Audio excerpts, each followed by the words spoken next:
ಅವರಲ್ಲಿ ಪೇಟಿಎಮ್ ಇದ್ದಂಗೆ ರೊಕ್ಕ ಹಾಕ್ಕೊಂಡು ಮಾತಾಡ್ತಾವೆ ಮೈನ್ ಬಾಕ್ಸ್.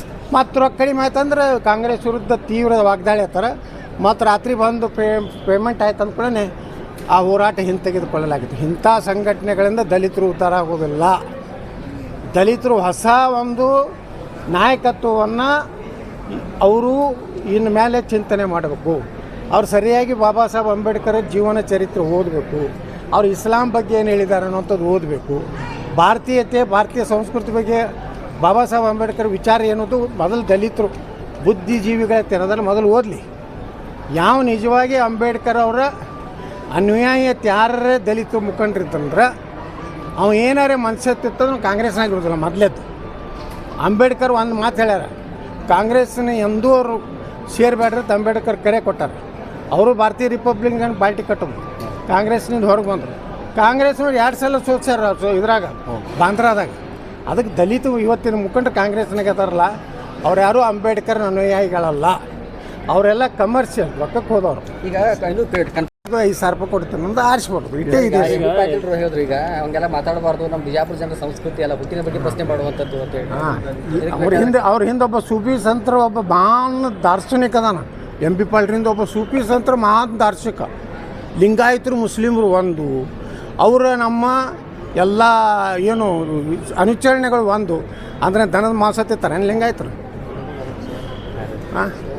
ಮುಸ್ಲಿಮ್ರಿಗೆ ಲಿಂಗಾಯತರಿಗೆ ಹೋಲಿಸ್ತಾರೆ ಇವರು. ಅಲ್ಲಿ ದಾರ್ಶನಿಕ ಒಬ್ಬ ಅದಾನ.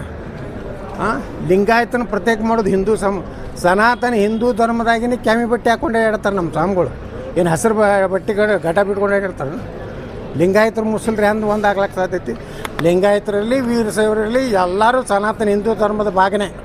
ಕಾನೂನು ಹೋರಾಟದ ಯಾರು 3 ಕಾನೂನು ಮಾಡತ್ ಹೇಳ್ರಿ ಅವ್ರಿಗೆ MP ಪಾಲ್ರಿಗೆ. ರಾಹುಲ್ ಗಾಂಧಿ ಅವ್ರ ವಿರುದ್ಧ ಮಾತಾಡಿದ್ರೆ ಮಾಡತ್ ಹೇಳ್ರಿ. ಯಾವ ಮಗ್ಗು ಅಂಜಲ್ನ ಎಂತಿಂಥ ಮಹಾನ್ ನಾಯಕರು ನಮ್ಮ ಪಾರ್ಟಿಗೆ ಅಂಜಲ್ಲ. ಇವು ತಂದೆ ಬರೋಂಥ ಮತಾಂಧ್ರೆಯಲ್ಲಿ ಬರ್ತಾ ಇದ್ದಾರೆ.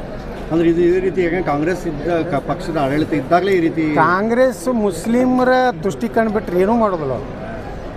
ಕಾಂಗ್ರೆಸ್ ಅಂದರೆ ಅದು ಮುಸ್ಲಿಂ ಪಾರ್ಟಿ ಇದ್ದಂಗಿದೆ. ದುರ್ದೈವ ಅಂದರೆ ನಮ್ಮ ಹಿಂದೂಗಳು ಇನ್ನೂ ಜಾಗೃತ ಆಗ್ತಾ ಇಲ್ಲ, ದೇಶನಾಗ ಇನ್ನೂ ತಿಳ್ಕೊತಾ ಇಲ್ಲ. ಈಗ ಖುಷಿ ಪಡ್ತಾರೆ ನರೇಂದ್ರ ಮೋದಿಯವ್ರ ಸೊಕ್ಕ ಕಡಿಮೆ ಆಯ್ತದೆ. ನರೇಂದ್ರ ಮೋದಿಯವ್ರ ಸೊಕ್ಕ ಕಡಿಮೆ ಆಗಲಿಲ್ಲ, ಹಿಂದೂಗಳ ಶಕ್ತಿ ಕಡಿಮೆ ಆಯಿತು ಭಾರತದಲ್ಲಿ. ನರೇಂದ್ರ ಮೋದಿಯವರು ನೀವು 350 ಸೀಟ್ ಕೊಟ್ಟಿದ್ರೆ ಇವ್ರು ಯಾರೂ ಕೊಯ್ಕೆತ್ತಿದ್ದಿಲ್ಲ. ದುರ್ದೈವ ಅಂದರೆ ನಮ್ಮ ದೇಶದ ಜನ ಬರೀ ಈ ಗ್ಯಾರಂಟಿಗಳು, ಪುಕ್ಕಟ ಅಕ್ಕಿ, ಬಸ್ಸ ಇಂಥವು ಕೆಟ್ಟ ಇದಕ್ಕೆ ಇವ್ರು ಬಲಿ ಆಗ್ತಾರೆ. ಆ ಬಲಿಯಿಂದ ಇಡೀ ಹಿಂದೂಗಳು ಇವತ್ತು ತಲೆ ತಗ್ಗಿಸುವಂಥ ಕೆಲಸ ಈ ದೇಶದಲ್ಲಿ ಆಗ್ಲಾಗತ್ತೆ. ಎಲ್ಲಿವರೆಗೆ ಹಿಂದೂಗಳು ಒಕ್ಕಟ್ಟಾಗದೇ ಇದ್ದರೆ ಭಾರತಕ್ಕೆ ಬಾಂಗ್ಲಾತೇನು ಅವ್ರು ಹೇಳ್ತಾರಲ್ಲ ಕಾಂಗ್ರೆಸ್ನವರು, ಬಾಂಗ್ಲಾ ಇನ್ನೊಂದು ಬಾಂಗ್ಲಾ ಆಗ್ತದೆ ಅಂತ ಹೇಳ್ತಾರೆ. ಹಾದಿಗೆ ಬೀದಿಗೆ ಮಾತಾಡೋರಲ್ಲ. ಒಬ್ಬ ಕೇಂದ್ರದ ವಿದೇಶಾಂಗ ಮಂತ್ರಿ ಇದ್ದವ, ಅವ ಹೇಳ್ತಾನೆ. ಅಲ್ಲಿಂದ ಒಬ್ಬ MLA ಹೇಳ್ತಾನೆ, ಗದಗ ರೋಣ MLA, ನೀವು ಒಂದು ವೇಳೆ ಸಿದ್ದರಾಮಯ್ಯ ಇಳಿಸಿದ್ರೆ ನಾವು ಬಾಂಗ್ಲಾದಂಗೆ ಪ್ರಧಾನಮಂತ್ರಿ ಹಕ್ಕು ಹೆಂಗೆ ಹೊಡಿತೀವಿ ಅಂದ್ರೆ ಈಗ ಮಾತಾಡ್ತಾರೆ. ಅಂದ್ರೆ ಅದಕ್ಕೆ ಮುಸ್ಲಿಮ್ನ ವೋಟ್ ಸಪೋರ್ಟ್ ಖುಷಿ ಪಡಿಸೋದವ್ರು. ಒಮ್ಮೆ ಹಿಂದೂಗಳು ತಿರುಗಿ ಬಿದ್ದರೆ ಅಂದ್ರೆ ಇವ್ರು ಯಾರೂ ಉಳಿದಿಲ್ಲ, ಕಾಂಗ್ರೆಸ್ ಉಳಿದಿಲ್ಲ, ದೇಶ ವಿರೋಧಿ ಕೆಲಸ ಮಾಡೋ ಯಾವ ಸಾಬ್ರು ಉಳಿದಿಲ್ಲ. ಅಲ್ಲ, ಇಷ್ಟೆಲ್ಲ ಘಟನೆ ಆದರೆ ಕಾಂಗ್ರೆಸ್ನವ್ರು ಯಾರೂ ಮಾತಾಡೋಂಗಿಲ್ಲ. ಬರೀ ಯತ್ನಾಳ್ ಅವರು ಎಲ್ಲ ಎಚ್ಚರಿಕೆಯಿಂದ ಇರಬೇಕು ಹಿಂದೂಗಳು ಅಂತ ಹೇಳಿದರೆ ವಿವಾದಾತ್ಮಕ ಅಂತ. ಹೌದು, ಹೆಂಗೆ ಅವ್ರು ನೋಡ್ರಿ ಆತ್ಮರಕ್ಷಣೆ ಮಾಡ್ಕೊರಿ ಅಂತ ಹೇಳೀನಿ. ನೀವೇನು ಅವ್ರ ಮನೆಗೆ ಹೋಗಿ ಹೊಕ್ಕೆ ಹೊಡಿತಾರೆ. ಈ ನಮ್ಮ ಮನೆಗೆ ಬಂದು ಹೊಡಿತಾರೆ ಅಂದ್ರೆ ಅವರು ನಮ್ಮನ್ನೆಲ್ಲರೂ ಹೊಡಿ ಮುಂದೆ ನಾವು ಒಂದರ ಪ್ರತಿರೋಧ ತೋರಿಸ್ಬೇಕಲ್ಲ. ಅದನ್ನು ತೋರಿಸ್ಲಾರ್ದೇನು ಆಯ್ತು ರೀ ಹೊಡೀರಿ, ನಾವು ನಿಮ್ಗೆ ಶರಣಾಗಿದ್ದೇವೆ, ಬೇಕಾದ್ರೆ ಮುಸ್ಲಿಂ ಧರ್ಮ ಸೇರ್ಲಿಕ್ಕೆ ನಾವು ಸಿದ್ಧರಾಗಿದ್ದೀವಿ ಅಂದ್ರೆ ಅಲ್ಲಿ ಹಾಳಾಗಿ ಹೋಗಲಿ, ನಮಗೇನು ಮಾಡೋದು. ಅಲ್ಲ, ಆರ್.ವಿ. ತಿಮ್ಮಾಪುರ ಈ ರೀತಿ ವಿರೋಧ ಮಾಡಿದೆ, ಯತ್ನಾಳ್ ವಿವಾದಾತ್ಮಕ ಹೇಳಿಕೆ ಕೊಡಬಾರ್ದು ಅಂತ. ಏನು ಅದು ತಿಮ್ಮಾಪುರ ಏನದ ಪಾಪ, ಅವೆಲ್ಲ ಏನು ಒಂದೇ ಕೋಟಾದಾಗ ಮಂತ್ರಿಗಳು ಹಾಕ್ತಾರೆ, ಮಜಾ ಮಾಡ್ತಾರೆ, 5 ವರ್ಷ ಒಳಗಡೆ ಬೀಳ್ತಾರೆ, ಮತ್ತು 5 ವರ್ಷ ಜನ ಮತ್ತು ಇವ್ರು ವಜಾಗಿರ್ತಾರೆ, ಅವ್ರು ರಾಷ್ಟ್ರರ್ತಾರೆ. ಕೆಲವು ಮಂದಿ ಕರ್ನಾಟಕ ರಾಜಕಾರಣದಾಗ. ಸರ್, ಈಗ ಮಂಡ್ಯಕ್ಕೆ ಏನು ಕೇಸ್ ಆಗಿದೆ, ಅದರಲ್ಲಿ 2 ಕೇರಳದಿಂದ ಬಂದವರು ಮೂಲದವರು, ಆಮೇಲೆ ಇಲ್ಲೇ ಬಂದು ಕಳೆದ ದಿನಗಳಿಂದ ವಾಸವಾಗಿದ್ದರು ಇಬ್ಬರು ಅಂತ ಹೇಳಿ. ಅಂದರೆ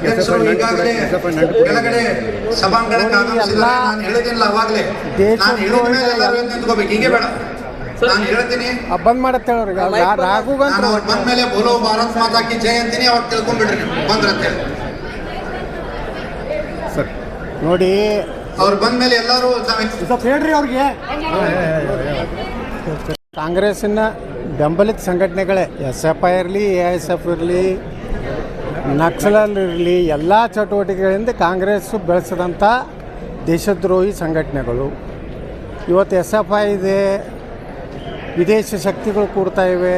ನಿನ್ನೆ ಬಾಂಗ್ಲಾದಲ್ಲಿ ಒಬ್ಬವ ಹೇಳಿದಾನೆ, ಭಾರತದಲ್ಲಿರುವಂಥ ಸನಾತನ ಧರ್ಮ ನಾಶ ಮಾಡ್ತೀವಿ, ಕಾಶ್ಮೀರ ಪ್ರತ್ಯೇಕ ರಾಷ್ಟ್ರ ಮಾಡ್ತೀವಿ, ಪಂಜಾಬ್ ಪ್ರತ್ಯೇಕ ರಾಷ್ಟ್ರ ಮಾಡ್ತೀವಿ, ಪಶ್ಚಿಮ ಬಂಗಾಳ ಪ್ರತ್ಯೇಕ ತೆಗೆದು ಹಾಕ್ತೀವಿ ಅಂತ ಹೇಳ್ತಾನೆ.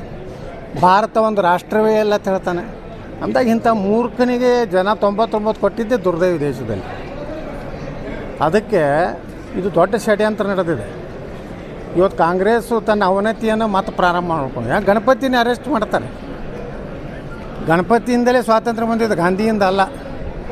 ಲೋಕಮಾನ್ಯ ತಿಲಕರು ಪ್ರಾರಂಭ ಮಾಡಿದ ಗಣಪತಿಯ ವಿಘ್ನಗಳ ದೂರ ಆದ್ಮ್ಯಾಗನೇ ಭಾರತಕ್ಕೆ ಸ್ವಾತಂತ್ರ್ಯ ಸಿಕ್ಕಿದ್ದು. ಇವತ್ತು ಗಣಪತಿನ ಒಳಗೆ ಹಾಕೋ ಕೆಲಸ ಕಾಂಗ್ರೆಸ್ ಮಾಡಿದೆ. ಅಂದರೆ ಕಾಂಗ್ರೆಸ್ದ ಅಂತ್ಯ ಗಣಪತಿ ಬಂಧನದಿಂದ ಪ್ರಾರಂಭ ಆಯ್ತು ಕರ್ನಾಟಕ. ಈಗ ಕೇರಳದವರು ಇಲ್ಲಿ ಬಂದು ಹೌದು, ಕೇರಳದ ನೋಡಿ, ಕೇರಳದಲ್ಲಿ ರಾಷ್ಟ್ರದ್ರೋಹಿ ಚಟುವಟಿಕೆ ನಡೆದು ಭಾಳ ದಿವಸ ಆಯಿತು. ಕೇರಳ, ಪಶ್ಚಿಮ ಬಂಗಾಳ, ಈಗ ಅಲ್ಲೆಲ್ಲ ಕಾಂಗ್ರೆಸ್ಸಿನ ಬೆಂಬಲನೇ ಇದೆ. ಅದು ಕೇರಳದಲ್ಲಿ ಇವತ್ತು ಮಂಗಳೂರು ಕರಾವಳಿಯಲ್ಲಿ ಎಲ್ಲಿ ಕೊಡಗಿನಲ್ಲಿ ಆದಂಥದ್ದೇನು, ಅವರು ಅಲ್ಲಿ PTM ಇದ್ದಂಗೆ ರೊಕ್ಕ ಹಾಕ್ಕೊಂಡು ಮಾತಾಡ್ತಾವೆ ಮತ್ತು ರೊಕ್ಕ ಕಡಿಮೆ ಆಯ್ತಂದ್ರೆ ಕಾಂಗ್ರೆಸ್ ವಿರುದ್ಧ ತೀವ್ರ ವಾಗ್ದಾಳಿ ಆಗ್ತಾರೆ. ಮತ್ತು ರಾತ್ರಿ ಬಂದು ಪೇಮೆಂಟ್ ಆಯ್ತು ಅಂದ್ಕೊಳ್ಳೇ ಆ ಹೋರಾಟ ಹಿಂತೆಗೆದುಕೊಳ್ಳಲಾಗಿದೆ. ಇಂಥ ಸಂಘಟನೆಗಳಿಂದ ದಲಿತರು ಉದ್ಧಾರ ಆಗೋದಿಲ್ಲ. ದಲಿತರು ಹೊಸ ಒಂದು ನಾಯಕತ್ವವನ್ನು ಅವರು ಇನ್ನು ಮೇಲೆ ಚಿಂತನೆ ಮಾಡಬೇಕು. ಅವ್ರು ಸರಿಯಾಗಿ ಬಾಬಾ ಸಾಹೇಬ್ ಅಂಬೇಡ್ಕರ್ ಜೀವನ ಚರಿತ್ರೆ ಓದಬೇಕು. ಅವ್ರು ಇಸ್ಲಾಂ ಬಗ್ಗೆ ಏನು ಹೇಳಿದ್ದಾರೆ ಅನ್ನೋಂಥದ್ದು ಓದಬೇಕು. ಭಾರತೀಯತೆ, ಭಾರತೀಯ ಸಂಸ್ಕೃತಿ ಬಗ್ಗೆ ಬಾಬಾ ಸಾಹೇಬ್ ಅಂಬೇಡ್ಕರ್ ವಿಚಾರ ಏನೋದು ಮೊದಲು ದಲಿತರು ಬುದ್ಧಿಜೀವಿಗಳ ತೆರದಲ್ಲಿ ಮೊದಲು ಓದಲಿ. ಯಾವ ನಿಜವಾಗಿ ಅಂಬೇಡ್ಕರ್ ಅವರ ಅನ್ಯಾಯತೆ ಯಾರೇ ದಲಿತ ಮುಖಂಡರಿತ್ತಂದ್ರೆ ಅವ ಏನಾರೇ ಮನಸ್ಸತ್ತಿತ್ತಂದ್ರೆ ಕಾಂಗ್ರೆಸ್ನಾಗ ಇರೋದಿಲ್ಲ. ಮೊದಲೇದು ಅಂಬೇಡ್ಕರ್ ಒಂದು ಮಾತು ಹೇಳ್ಯಾರ, ಕಾಂಗ್ರೆಸ್ನ ಎಂದೂ ಅವರು ಸೇರಬೇಡ್ರಿ ಅಂತ ಅಂಬೇಡ್ಕರ್ ಕರೆ ಕೊಟ್ಟಾರೆ. ಅವರು ಭಾರತೀಯ ರಿಪಬ್ಲಿಕನ್ ಪಾರ್ಟಿ ಕಟ್ಟೋದು, ಕಾಂಗ್ರೆಸ್ನಿಂದ ಹೊರಗೆ ಬಂದರು. ಕಾಂಗ್ರೆಸ್ನವ್ರು 2 ಸಲ ಸೋಲ್ಸ್ಯಾರ ಇದ್ರಾಗ ಬಾಂದ್ರಾದಾಗ. ಅದಕ್ಕೆ ದಲಿತ ಇವತ್ತಿನ ಮುಖಂಡರು ಕಾಂಗ್ರೆಸ್ನಾಗ ಅದಾರಲ್ಲ, ಅವ್ರು ಯಾರೂ ಅಂಬೇಡ್ಕರ್ ಅನುಯಾಯಿಗಳಲ್ಲ. ಅವರೆಲ್ಲ ಕಮರ್ಷಿಯಲ್ ರೊಕ್ಕಕ್ಕೆ ಹೋದವರು. ಈಗ ಇದು 5,000 ರೂಪಾಯಿ ಕೊಡ್ತೀನಿ ಅಂತ ಆರಿಸ್ಬೋದು. ಇಟ್ಟೇ ಇದೆ. ಪಾಟೀಲ್ ಹೇಳಿದ್ರು ಈಗ ಅವಂಗೆಲ್ಲ ಮಾತಾಡಬಾರ್ದು, ನಮ್ಮ ಬಿಜಾಪುರ ಜನರ ಸಂಸ್ಕೃತಿ ಎಲ್ಲ ಹುಟ್ಟಿನ ಬಗ್ಗೆ ಪ್ರಶ್ನೆ ಮಾಡುವಂಥದ್ದು ಅಂತ ಹೇಳಿ. ಅವ್ರ ಹಿಂದೆ ಒಬ್ಬ ಸೂಫಿ ಸಂತರ ಒಬ್ಬ ಮಹಾನ್ ದಾರ್ಶನಿಕ ಅದಾನ.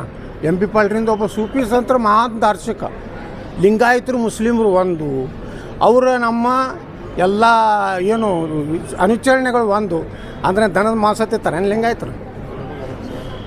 ಹಾಂ, ಮುಸ್ಲಿಮ್ರಿಗೆ ಲಿಂಗಾಯತರಿಗೆ ಹೋಲಿಸ್ತಾರೆ. ಅಲ್ಲಿ ದಾರ್ಶನಿಕ ಒಬ್ಬ ಅದಾನ. ಲಿಂಗಾಯತನ ಪ್ರತ್ಯೇಕ ಮಾಡೋದು ಹಿಂದೂ ಸನಾತನ ಹಿಂದೂ ಧರ್ಮದಾಗಿನೇ ಕ್ಯಾಮಿ ಬಟ್ಟೆ ಹಾಕ್ಕೊಂಡೇ ಹೇಳ್ತಾರೆ ನಮ್ಮ ಸ್ವಾಮಿಗಳು. ಏನು ಹಸಿರು ಬಟ್ಟೆಗಳು ಘಟ ಬಿಟ್ಕೊಂಡೇ ಹೇಳ್ತಾರೆ. ಲಿಂಗಾಯತರು ಮುಸ್ಲಿಮ್ರು ಹೆಂಗೆ ಒಂದು ಆಗ್ಲಕ್ಕೆ ಸಾಧ್ಯತೆ. ಲಿಂಗಾಯತರಲ್ಲಿ ವೀರಶೈವರಲ್ಲಿ ಎಲ್ಲರೂ ಸನಾತನ ಹಿಂದೂ ಧರ್ಮದ ಭಾಗನೇ. ಕಾನೂನು ಹೋರಾಟದ ಯಾರು MP ಪಾಟೀಲ್ 3 ಕಾನೂನು ಮಾಡತ್ತೆ ಹೇಳ್ರಿ ಅವ್ರಿಗೆ MP ಪಾಟೀಲ್ರಿಗೆ. ರಾಹುಲ್ ಗಾಂಧಿ ಅವ್ರ ವಿರುದ್ಧ ಮಾತಾಡಿದ್ರೆ ಮಾಡತ್ತೆ ಹೇಳ್ರಿ. ಯಾವ ಮಗ್ಗು ಅಂಜಲ್ನ ಎಂತಿಂಥ ಮಹಾನ್ ನಾಯಕರು ನಮ್ಮ ಪಾರ್ಟಿಗೆ ಅಂಜಲ್ಲ ಇವು ಯಾರು.